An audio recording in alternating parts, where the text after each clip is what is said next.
This is Living Power with Dan Hurst.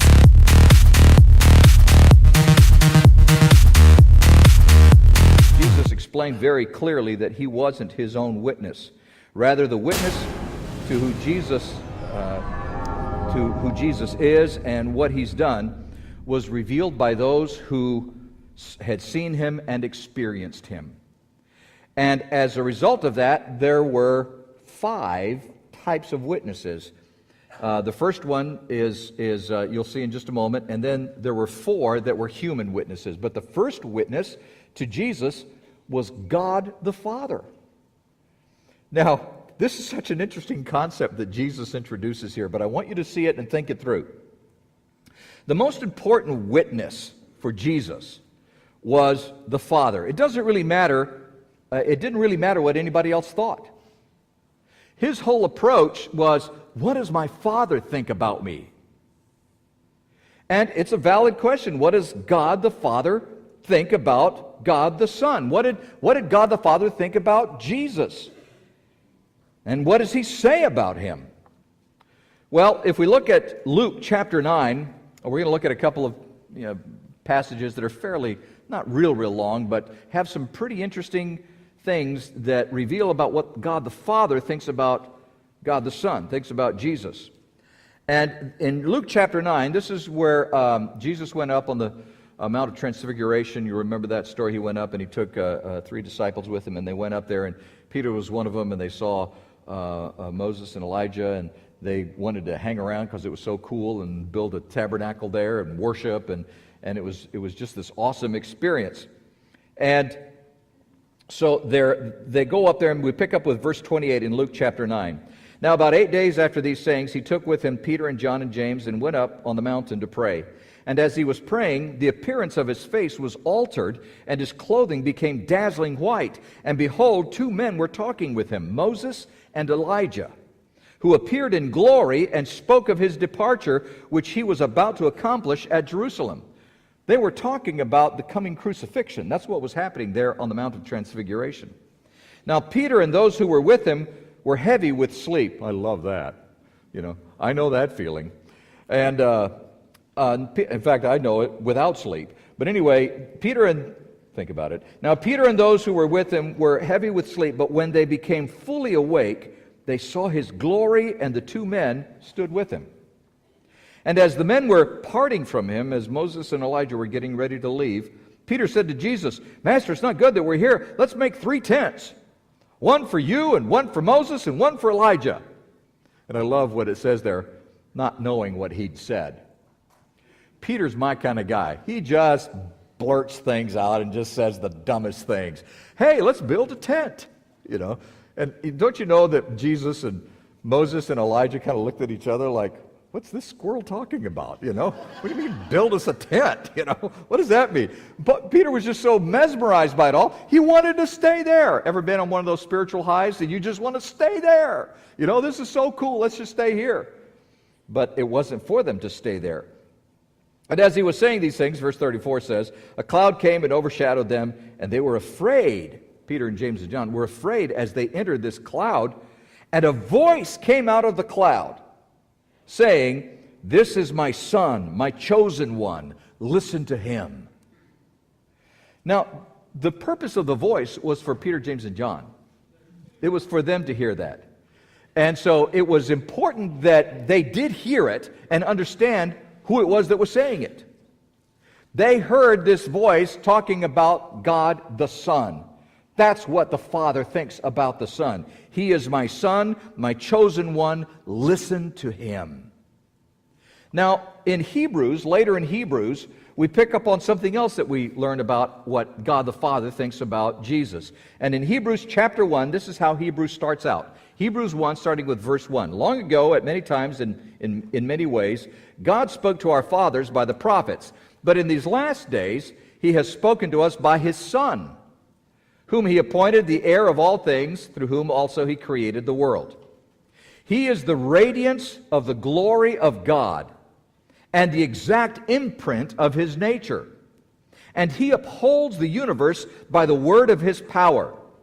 After making purification for sins, he sat down at the right hand of the Majesty on high, having become as much superior to angels as the name he has inherited is more excellent than theirs. For to which of the angels did God ever say, "You're my son, today I have begotten you"? The Father never said that about any angel. By the way, there's some people who believe that Jesus was an angel. Just show them this passage.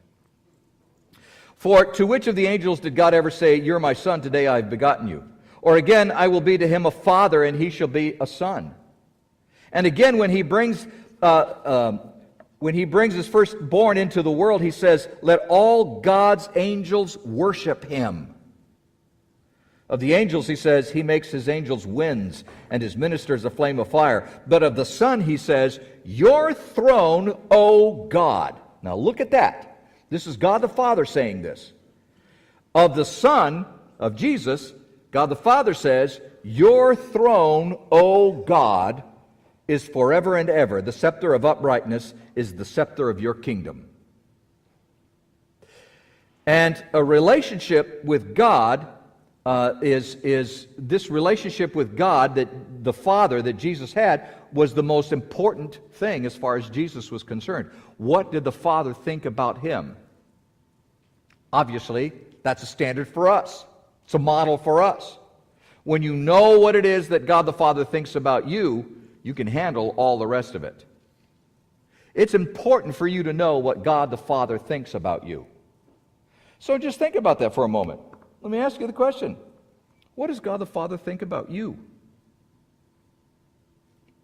What does he think about you? Because if you can understand that and really get a hold of that, and by the way, we're taught in the Word what he thinks about us, if you can really grasp that, then everything else begins to fall into place as far as your relationships with other people and what other people think about you. And you get to a point, it's not that you don't care, because that is important. We all want to be liked. Those things are important. But it's all in perspective. I remember years ago, I came across this. There was a story that was in, I don't know, some of you may remember it. There was a lady who liked to, she called herself a street dancer. And she was basically a street entertainer. And she would go down around the plaza and she would turn on some music on a radio and she would start dancing. I don't know if it was a radio or cassette or whatever it was. And she would just start dancing. She was absolutely the worst dancer in the world. And the police thought that she was on drugs for the longest time, and it turns out she wasn't on drugs, but she would play music and she would start gyrating and just doing all kinds of goofy things, no rhythm whatsoever. And and people would just look at her and they'd start laughing. I mean, and sure enough, people would throw money into a little basket that she would have there, but she was a wacko. And so I thought, I was in radio, and I thought it'd be kind of fun, because she was in the news, it would be kind of fun to talk to this lady and get an interview with her. I thought this would make a good morning show, because everybody was talking about this crazy street dancer. And so I started talking to her, and I said, so why do you dance? And she said, for two reasons. One, because it makes me feel good, and two, because it makes people laugh. And it suddenly dawned on me that she didn't take herself that seriously. She did it because she was an entertainer, not because she was a dancer. She was not a dancer. And I said, well, what do you say to the people who don't like you? She said, I don't say anything to them. But I figure if they don't like the way I dance and it doesn't make them happy, they should go someplace else. Good point. Good point. Maybe we should all live our life that way. Now you think I'm going to start dancing right now, and you're wrong. Because you recorded me dancing that other time and put it on the web.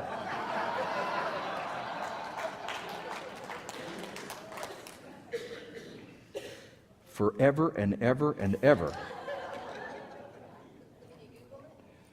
Do not Google it. It is, believe me, you will hurt.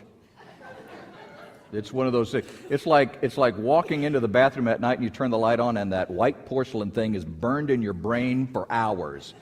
You know, that's what happens when you look at that. So anyway, that was her whole attitude. It wasn't about, she didn't have this, her attitude was, look, it's not about what the people who don't like me, because I'm not doing it for them. I'm doing it for the people who think it's funny.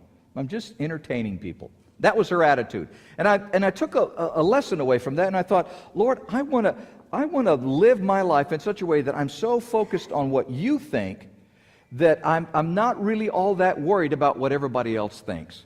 Now, my boss got a little concerned about that because he thought ratings were kind of important. But it's not just about what everybody else thinks. It's about, the most important thing is, what does God the Father think about you? On behalf of Dan Hurst and the Open Class, we want to thank you for watching. We hope it was a blessing.